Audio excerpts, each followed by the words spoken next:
আসসালামু আলাইকুম। আমি এখানে ভালো একটা মনের মানুষের জন্য আসছি। আমি ভালো একটা মনের মানুষ চাই। যদি ওরকম কোনো প্রবাসী বাংলাদেশি ভাই যদি আমাকে পছন্দ করে, ভাইয়াদের মাধ্যমে যোগাযোগ করবে। কারণ আমার নিজের কোনো ফোন নাই। যদি নিজের ফোন থাকতো, স্ট্যাটাস যদি ভালো হইতো, অবশ্যই এরকম কোনো ছেলে আমার সাথে যোগাযোগ করার চেষ্টা করতো, ভালোবাসতে চেষ্টা করতো। আর এখন বাবা আমার গরিব দেখা আমি রিক্সা চালকের মেয়ে বিদায় ওরকম কোনো ছেলে আমার পাশে দাঁড়ায় না। আর আমার বাবা তো মানে কর্ম করে খায়, আমার বাবা তো চুরি করে খায় না। তারপরেও কোনো ছেলেরা আমার দিকে আগ্রহী না, তাতে আমি বুঝি না কেন। তো যদি ভালোবাসা, আবেগ, মায়া যদি কারোর প্রতি কাজ করে, তাই হচ্ছে সেটা স্বামী। তো আমি চাই বিয়ে করতে, বিয়ে করে সুখে সংসার করতে, ভালো একটা মনের মানুষ চাই।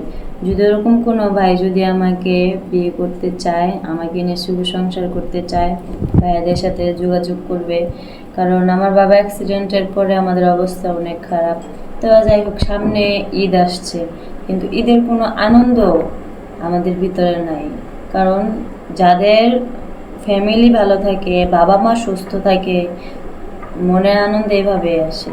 ফ্যামিলির অবস্থা ভালো না, বাবা অনেক অসুস্থ, মনে তো কোনো আনন্দ নাই, আনন্দ কাজ করে না। তাও যদি একজন মানুষ যদি ছায়া হয়ে থাকতো, সে হচ্ছে আমার ভাই। কারণ আমার ভাই নেই।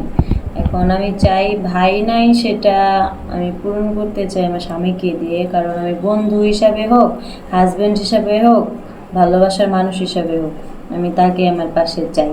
এখন যদি এরকম কোনো ভাই যদি আমাকে পছন্দ করে, জানি না হয়তো আমার কোনো দিক থেকে খারাপ, এই কারণে আমাকে ওনারা ভালোবাসতে পারতেছে না। তো ভাইয়াদের মাধ্যমে যোগাযোগ করবেন যদি কেউ আমাকে পছন্দ করে।